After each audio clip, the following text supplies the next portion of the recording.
അധ്യായം 18. ലൈംഗികതയുടെ വിശുദ്ധി. കർത്താവ് മോശെയോട് അരുളിച്ചെയ്തു, ഇസ്രായേൽ ജനത്തോട് പറയുക, ഞാൻ നിങ്ങളുടെ ദൈവമായ കർത്താവാണ്. നിങ്ങൾ വസിച്ചിരുന്ന ഈജിപ്ത് ദേശത്തെ ജനങ്ങളെപ്പോലെ നിങ്ങൾ പ്രവർത്തിക്കരുത്.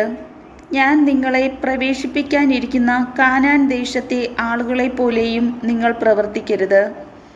അവരുടെ ചട്ടങ്ങളനുസരിച്ച് നിങ്ങൾ വ്യാപരിക്കുകയും അരുത്. നിങ്ങൾ എൻ്റെ പ്രമാണങ്ങളും കൽപ്പനകളും അനുസരിച്ച് വ്യാപരിക്കണം. നിങ്ങളുടെ ദൈവമായ കർത്താവ് ഞാനാണ്. നിങ്ങൾ എൻ്റെ കൽപ്പനകളും പ്രമാണങ്ങളും അനുസരിക്കുക. അവ അനുസരിക്കുന്നവൻ അതിനാൽ ജീവിക്കും. ഞാനാണ് കർത്താവ്. നിങ്ങളിൽ ആരും തൻ്റെ ചാർച്ചക്കാരുടെ നഗ്നത അനാവൃതമാക്കാൻ അവരെ സമീപിക്കരുത്. ഞാനാണ് കർത്താവ്. നിന്റെ മാതാവിൻ്റെ നഗ്നത അനാവൃതമാക്കി നിന്റെ പിതാവിനെ അപമാനിക്കരുത്. അവൾ നിന്റെ അമ്മയായതുകൊണ്ടും അവളുടെ നഗ്നത അനാവൃതമാക്കരുത്. നിന്റെ പിതാവിൻ്റെ ഭാര്യയുടെ നഗ്നത നീ അനാവൃതമാക്കരുത്. അത് നിന്റെ പിതാവിൻ്റെ തന്നെ നഗ്നതയാണ്. നിന്റെ സഹോദരിയുടെ, നിന്റെ പിതാവിൻ്റെയോ മാതാവിൻ്റെയോ പുത്രിയുടെ, അവൾ സ്വദേശത്തോ അന്യദേശത്തോ ജനിച്ചവളാകട്ടെ, നഗ്നത അനാവൃതമാക്കരുത്. നിന്റെ മകൻ്റെ മകളുടെയോ മകളുടെ മകളുടെയോ നഗ്നത നീ അനാവൃതമാക്കരുത്. കാരണം അവരുടെ നഗ്നത നിന്റെ തന്നെ നഗ്നതയാണ്. നിന്റെ പിതാവിൻ്റെ ഭാര്യയിൽ അവന് ജനിച്ച മകൾ നിന്റെ സഹോദരിയാണ്. നീ അവളുടെ നഗ്നത അനാവൃതമാക്കരുത്. നിന്റെ പിതാവിൻ്റെ സഹോദരിയുടെ നഗ്നത നീ അനാവൃതമാക്കരുത്. അവൾ നിന്റെ പിതാവിൻ്റെ അടുത്ത ചാർച്ചക്കാരിയാണ്.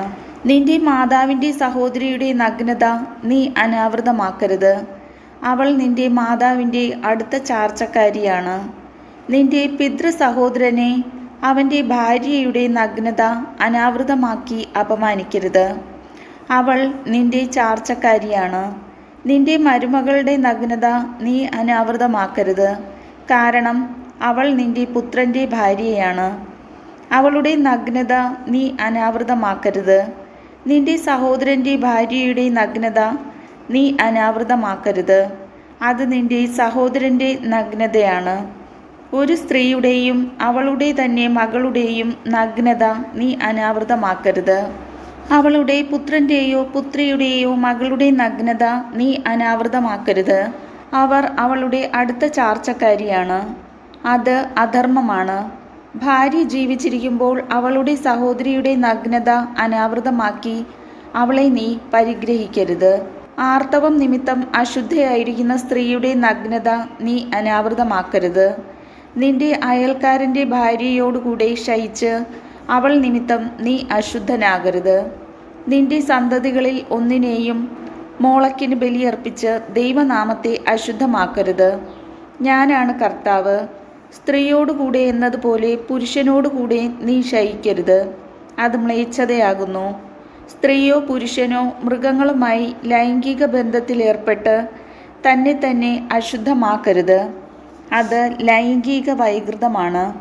ഇവയിലൊന്നുകൊണ്ടും നിങ്ങൾ അശുദ്ധരാകരുത്.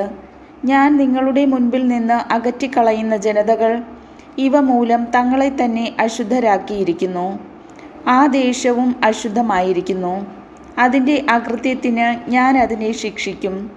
അത് അതിലെ നിവാസികളെ പുറന്തള്ളുകയും ചെയ്യും. നിങ്ങളും നിങ്ങളുടെ ഇടയിൽ വസിക്കുന്ന വിദേശീയരും എൻ്റെ കൽപ്പനകളും പ്രമാണങ്ങളും പാലിക്കുകയും ഇത്തരം മ്ലേച്ഛമായ പ്രവൃത്തികളിൽ ഏർപ്പെടാതിരിക്കുകയും വേണം. നിങ്ങൾക്ക് മുൻപ് ഈ നാട്ടിൽ വസിച്ചിരുന്നവർ ഈ വിധം മ്ലേച്ഛതകൾ കൊണ്ട് നാട് മലിനമാക്കി. ആകയാൽ ഈ ദേശം നിങ്ങൾക്ക് മുൻപുണ്ടായിരുന്നവരെ പുറന്തള്ളിയതുപോലെ അതിനെ അശുദ്ധമാക്കുക വഴി നിങ്ങളെയും പുറന്തള്ളാതിരിക്കാൻ സൂക്ഷിച്ചുകൊള്ളുവിൻ. ഇത്തരം മ്ലേച്ഛ പ്രവൃത്തികൾ ചെയ്യുന്നവൻ സ്വജനത്തിൽ നിന്ന് വിച്ഛേദിക്കപ്പെടണം. നിങ്ങൾക്ക് മുൻപ് നടമാടിയിരുന്ന ഈ മ്ലേച്ഛതകളിൽ വ്യാപരിച്ച് നിങ്ങളെ തന്നെ അശുദ്ധരാക്കരുത് എന്ന എൻ്റെ കൽപ്പന അനുസരിക്കുവിൻ. ഞാനാണ് നിങ്ങളുടെ ദൈവമായ കർത്താവ്. കർത്താവിൻ്റെ വചനം.